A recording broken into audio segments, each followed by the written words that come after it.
ذلك بأنهم استحبوا الحياة الدنيا على الآخرة وأن الله لا يهدي القوم الكافرين أولئك الذين طبع الله على قلوبهم وسمعهم وأبصارهم وأولئك هم الغافلون لا جرم أنهم في الآخرة هم الخاسرون۔ تو آج سورۃ النحل کی آیت نمبر 107 سے بیان ہے۔ یہ 3 آیات میں نے آپ کے سامنے تلاوت کی، آیت نمبر 107، 108 اور 109۔ کیونکہ انہوں نے دنیا کی زندگی کو آخرت پر ترجیح دی، اور بے شک اللہ کافروں کو ہدایت نہیں دیتا۔ یہی وہ لوگ ہیں جن کے دلوں اور کانوں اور آنکھوں پر اللہ نے مہر لگا دیے، اور یہی لوگ غافل ہیں۔ لا جرم انہم فی الآخرۃ ہم الخاسرون، بے شک صرف یہی لوگ آخرت میں نقصان اٹھانے والے ہیں۔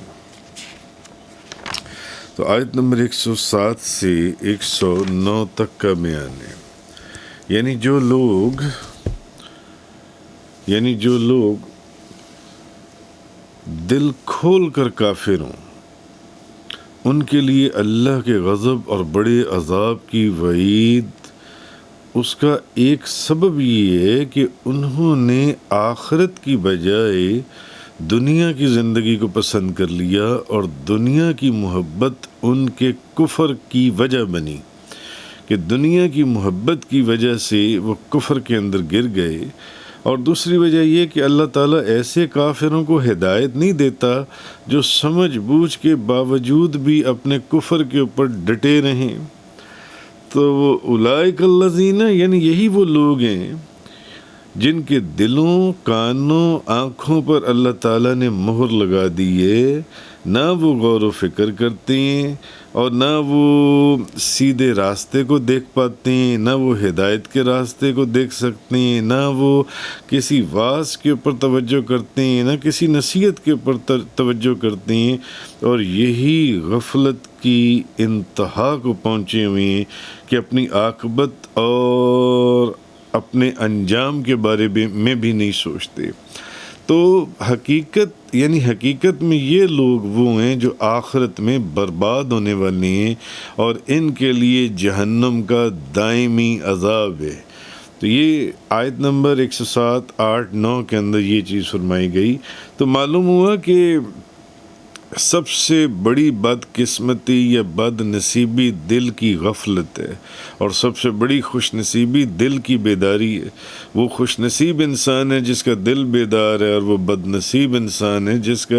جس کا دل جونس ہے وہ بیدار نہیں ہے، بلکہ وہ غفلت کے اندھیروں میں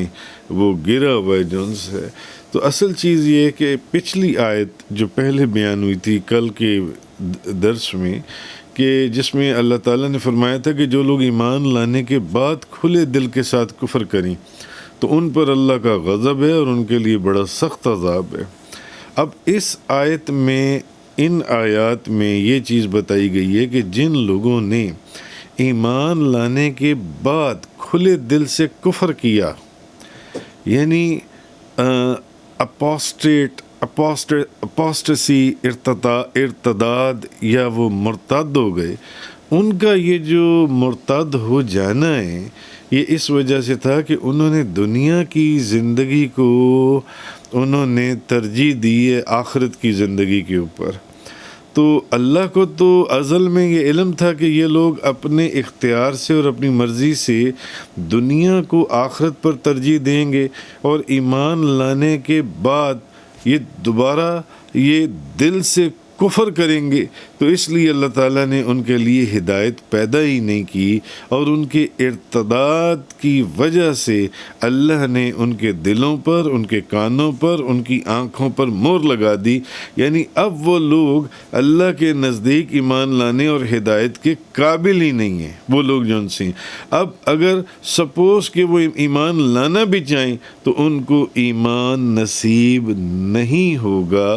تو یہاں پر کوئی بندہ یہ اعتراض اگر کر دے یا کر سکتا ہے کوئی بندہ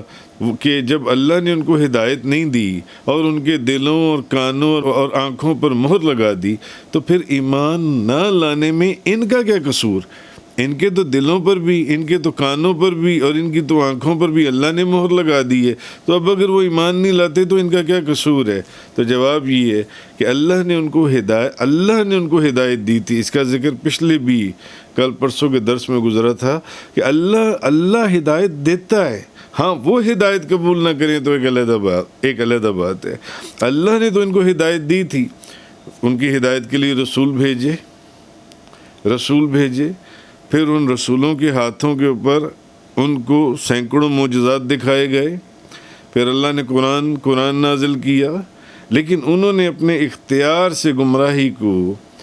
ہدایت پر ترجیح دی، انہوں نے گمراہی کو پسند کیا اور ہدایت کو ناپسند کیا، اور جب انہوں نے اس نعمت کی قدر ہی نہیں کی تو اللہ نے پھر ان کو اس کی یہ سزا دی کہ دنیا میں ان کے دلوں کے اوپر، ان کے کانوں کے اوپر اور ان کی آنکھوں کے اوپر اللہ نے مہر لگا دی، اور آخرت میں ان کے لیے سخت عذاب ہے آخرت کے اندر۔ آگے فرمایا آیت نمبر 110 کے اندر،